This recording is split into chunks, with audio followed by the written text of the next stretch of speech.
seorang anggota Majlis Pimpinan Tertinggi. Dipersilakan Saudara Cikgu Badrul. Terima kasih pada pihak penganjur pertama sekali kerana sudi menjemput kami untuk sama duduk dan mengutarakan pendapat dan membincangkan perkara ini secara duduk di meja. Saudari yang saya hormati sekalian dan seluruh teman-teman panelis, saya ingin membawa dalam masa ini 3 perkara. Pertama sekali ialah apa sebenarnya keputusan pematang paut. Apa yang hebat sangat pematang paut? Seperti kalau kata Muhyiddin Yassin, naik Presiden UMNO, pematang paut hanya cuma satu pilihan raya biasa, pilihan raya kecil yang mereka berdepan secara biasa. Namun saudara, saya nak bawa sebenarnya ada 3 benda yang menggambarkan keputusan rakyat Malaysia dalam pilihan raya pematang paut. Pilihan raya pematang paut ialah national stage, bukan setakat pilihan raya kampung di Johor Bahru ketika Syaril nak menunjukkan dia lebih popular, bukan pilihan raya di Lebuk Merbau yang nak pertahankan ideologi sempit. Tapi ini pilihan raya mengenai harapan rakyat Malaysia. Kedua-dua pihak yang berlawan membawa seluruh kekuatan, baik di pihak Anwar Ibrahim ataupun di pihak Barisan Nasional yang diwakili oleh Arif Shah. Seluruh kekuatan dipergunakan, resources digunakan sepanjang itu. Namun hasil daripadanya ialah kita berjaya melihat 3 elemen penting yang melihat kalau kita mampu highlightkan elemen ini dan diserapkan dalam politik Malaysia di peringkat nasional, Malaysia boleh menjadi sebuah negara yang matang dan besar. Pertama ialah fitnah dan serangan peribadi. Kita lihat sebenarnya apa yang orang pematang paut, saya berkumpul di pematang paut hampir 2 minggu sebelum election, saya berada di sana. Orang kita juga, baik pembangkang maupun kerajaan, sebenarnya dua-dua cuba menggunakan serangan peribadi. Itu hakikatnya. Cuma kuat atau tak kuat, dan kita jadikan dia tajuk utama atau bukan tajuk utama. Tetapi pengalaman kita ialah setiap kali kita menggunakan serangan peribadi, itu ialah saudara, rakyat menolak. Sehinggalah sampai satu peringkat rating bilik kebal kita mengarahkan supaya kita menukar strategi dengan tidak menyerang sesiapa pun dalam pilihan raya itu. Sebab rakyat sebenarnya tak mahu lagi kan serangan. Dan rakyat mula matang saudara. Dia tak peduli dah sejauh mana imam ni boleh baca. You nak jadi seorang ketua, you mesti, kalau dulu nak jadi seorang ketua tempat Melayu, dia mesti kalau jadi imam boleh baca surah paling panjang sekali. Sembahyang subuh 2 rakaat mesti paling tidak 30 minit. Mana dia kena baca mantra lagi panjang makna dia boleh jadi ketua yang bagus. Tidak.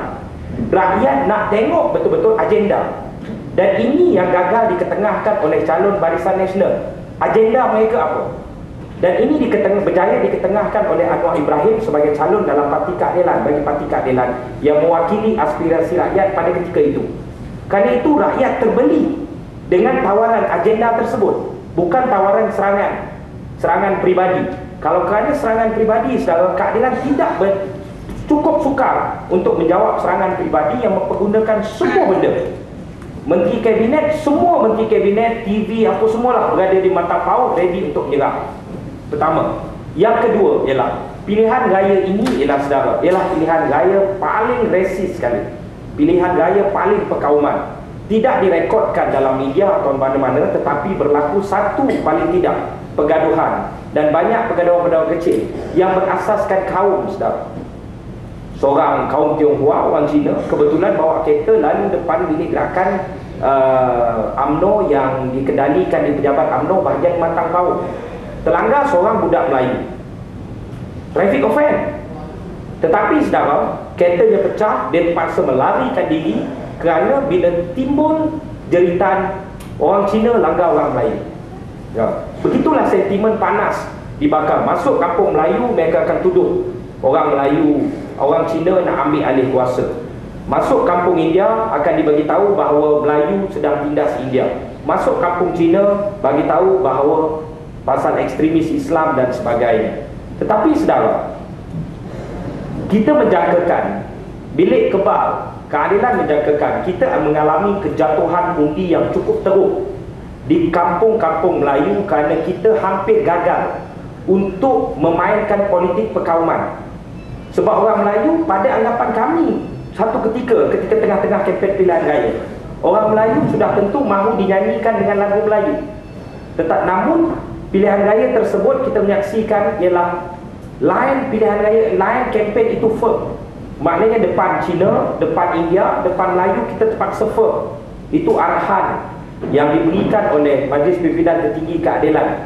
Tetapi saudara, setelah malam keputusan itu, saya selaku orang muda, saya menepikan sentimen politik, saya selaku orang muda, saya mendapat melihat bahawa masa depan bangsa Malaysia yang cukup cerah bila saluran satu di kampung Melayu yang paling teruk diserang dengan serangan perkauman, saudara, kita mengalami peningkatan undi di situ.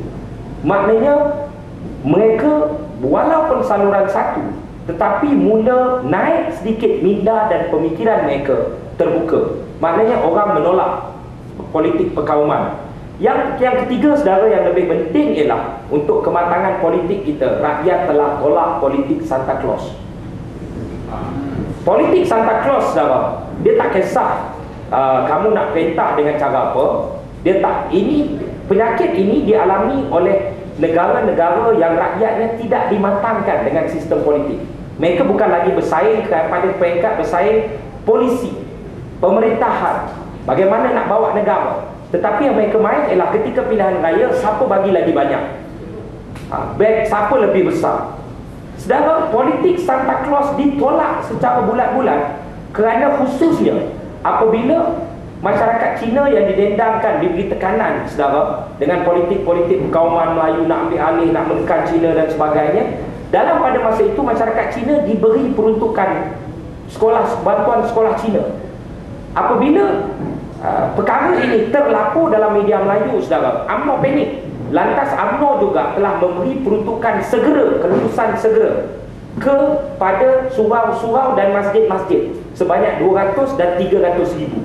Namun, saudara, di mana surau dan masjid yang diberi peruntukan ala Santa Claus ini menjelang pilihan raya, disitulah sebenarnya yang rakyat tolak politik Santa Claus ini hampir secara total. Ada kampung yang dapat peruntukan, ada 3 surau, satu kampung 3 surau, satu surau dapat 200 ribu, maknanya kampung itu dapat 600 ribu.